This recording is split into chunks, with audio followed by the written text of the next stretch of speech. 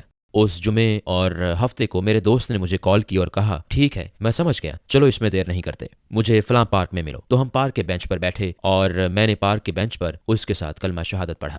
مجھے سکون ملا کیونکہ بالآخر میں اس میں شامل ہو گیا تھا جہاں اللہ ہمیں چاہتا ہے۔ آپ کے اسلام قبول کرنے پر آپ کی فیملی نے کیسا رد عمل دیا؟ انہیں پہلے اچھا نہیں لگا، میری ماں چرچ جانے کے لیے اصرار کرتی تھیں، میرا مطلب ہے جب میں چرچ جانے سے بیزار تھا تب وہ بہت زیادہ ایکٹیو ہوتی تھیں۔ جب مجھے پتا چلا کہ خدا موجود ہے اور میں نے اسلام قبول کر لیا تو میں نے انہیں بلایا اور کہا ماں پتا ہے کیا بات ہے، آپ ٹھیک کہتی ہیں، خدا موجود ہے۔ تو وہ بہت خوش تھیں، تو انہوں نے کہا اوہ یہ تو بہت اچھی بات ہے، کیونکہ ہم بچپن سے بیپٹسٹ چرچ جایا کرتے تھے۔ وہ بولیں کیا تمہیں بیپٹسٹ چرچ مل گیا؟ تو میں نے کہا نہیں میں بیپٹسٹ چرچ نہیں گیا۔ انہوں نے کہا اچھا تمہارے علاقے میں لوتھرن چرچ بھی ہیں، کیا تم لوتھرن چرچ گئے تھے؟ میں نے کہا نہیں لوتھرن چرچ نہیں تھا۔ وہ بولیں اوہ نہیں، کیا یہ کیتھولک چرچ تو نہیں تھا؟ تو میں بولا نہیں یہ کیتھولک چرچ نہیں تھا۔ تو وہ ماننے کو تیار نہیں تھی، مجھے انہیں بتانے میں شرمندگی محسوس ہو رہی تھی کیونکہ مجھے پتا تھا انہیں جواب پسند نہیں آئے گا، لیکن وہ ماننے کو تیار نہیں تھی۔ تو انہوں نے کہا تمہیں خدا کہاں ملا؟ تو میں نے کہا ماں اگر آپ واقعی جاننا چاہتی ہیں کہ خدا کہاں ہے تو مسجد چلی جائیں۔ تو انہوں نے رونا شروع کر دیا اور کہا اوہ نہیں وہ خدا نہیں ہے، اور میرے بارے میں پریشان ہو گئی۔ لیکن 2 سال بعد میں ان کے گھر گیا اور ایک فیملی فرینڈ اس نے مجھے بلایا تھا، اس نے میری ماں سے بات کرنے کے لیے بلایا۔ میں نے فون اٹھایا تو اس کا نام رت تھا۔ تو رت نے کہا میں نے سنا ہے تم اب بہتر ہو اور تمہاری ماں بہت خوش ہے۔ تو میں نے کہا کیا تم واقعی ان کے بارے میں بات کر رہے ہو، کیونکہ مجھے یہ بات سمجھ نہیں آ رہی، تمہیں اس بارے میں پتا ہے؟ تو اس نے کہا اوہ نہیں تمہاری ماں بہت خوش ہے کہ تم مسلمان ہو گئے ہو اور تمہاری زندگی بدل گئی ہے۔ حیران کن طور پر وہ خوش تھیں کہ میں مسلمان ہو گیا ہوں، کیونکہ انہیں پتا چل گیا تھا کہ اس سے میری زندگی کیسے بدل گئی تھی۔ پھر بھی انہوں نے میرے سامنے اعتراف نہیں کیا تھا، تو انشاءاللہ ان کے لیے دعا کریں کہ ایک دن وہ اسلام قبول کر لیں۔ مسلمان ہونے کے بعد آپ کو سب سے بڑے کون سے چیلنج کا سامنا کرنا پڑا؟ یہ ایک بہترین سوال ہے۔ مجھے نہیں پتا کہ اسلام پر قائم رہنے کے علاوہ کوئی بڑا چیلنج ہوگا، کیونکہ آپ کو پتا ہے اسے چھوڑنے کے لیے ہر طرح کی دعوت ملتی ہے، ٹھیک کہا، واپس آ جاؤ، لڑکیاں وہاں انجوائے کرتی ہیں، چلو اب آپ کو پتا ہے راک اینڈ رول کریں گے، جیسے کہ چلو کانسرٹ میں چلتے ہیں، وہاں نشہ ہے، شراب ہے، یہ سب تمہارا انتظار کر رہا ہے، بس کرو، واپس آ جاؤ دوست، ہمیں تم سے پیار ہے، ٹھیک کہا، لیکن آپ کو پتا ہے یہ غلط ہے۔ تو یہ شاید اپنے ایمان پر قائم رہنا ایک بڑا چیلنج ہے۔ آپ کو بتاؤں، میرا مطلب ہے میں نے اسلام قبول کیا تو مجھے یہ ساری چیزیں چھوڑنی پڑیں۔ کیا آپ کو کوئی اس قسم کا تجربہ ہوا جب آپ کو محسوس ہوا کہ اللہ کے ساتھ آپ کا خاص تعلق ہے؟ میرے مسلمان ہونے کے بعد میں نے بس کا ایک ایسا ٹکٹ لیا جس پر 2 ماہ کے لیے میں امریکہ میں کہیں بھی جا سکتا تھا، تو میں نے بہت سفر کیا اور لوگوں کو خبردار کیا، تو کبھی کبھی یہ میرے لیے مسئلہ بن جاتا تھا۔ تو مجھے اندازہ ہوا کہ اس مسئلے سے بچنے کے لیے مجھے چاہیے کہ اپنے پیغام کو صرف اہم ترین بات تک مختصر کر دوں۔ وہ پیغام معافی کے بارے میں تھا۔ مجھے یاد ہے میں سان فرانسسکو میں تھا، تو میں ٹینڈر لائن میں تھا، ٹھیک ہے، یہ وہ جگہ ہے جہاں جسم فروشی، ڈرگ ڈیلنگ اور سب اس طرح کے کام ہوتے ہیں، کیونکہ تب مجھے لگا کہ یہ سب میرے اپنے لوگ ہیں اور وہ لوگ ہیں جنہیں سب سے زیادہ میری مدد کی ضرورت ہے، انہیں دیکھ کر بہت تکلیف ہوتی تھی، تو اس وجہ سے وہاں کا انتخاب کیا۔ میں وہاں تھا تو مجھے لگا جیسے میں کوئی پاگل آدمی ہوں جو ایک سائن بورڈ پکڑے کھڑا ہے، جیسے میں ہمت ہارنے کے قریب ہوں، ایسے لگا، میرا مطلب ہے مجھے ایسا محسوس ہوا، لیکن میں وہاں کھڑا کہہ رہا تھا معافی علاج ہے، آپ کو علاج کی ضرورت ہے، اللہ سے معافی طلب کریں۔ تو لوگ میرے پاس آتے اور کہتے میں کتنا پاگل ہوں، اور وہ مجھے کوستے اور کہتے کہ وہ مجھے وہاں نہیں دیکھنا چاہتے، اور وہ کہتے یہاں سے دفع ہو جاؤ۔ میں وہیں کھڑا رہتا اور اپنا کام جاری رکھتا۔ تقریباً 5-6 گھنٹے کے بعد آپ تھک جاتے ہیں، اور مجھے یاد ہے میں کہتا یہ بے وقوفی ہے، تم کیا کر رہے ہو، تم پاگل ہو۔ وہ ٹھیک کہتے ہیں، تم یہاں کھڑے ہو، ان لوگوں سے خدا کی بات کر رہے ہو، انہیں خدا کی کوئی پرواہ نہیں، کیا کر رہے ہو، یہاں سے چلے جاؤ۔ اور یہ وہ لمحہ تھا، پہلے دن جب میں مڑا تو وہاں ایک بوڑھی عورت کھڑی تھی، وہ بولی آپ کا شکریہ، جو کچھ تم کر رہے ہو اس کے لیے شکریہ۔ اور مجھے لگا ٹھیک ہے اللہ،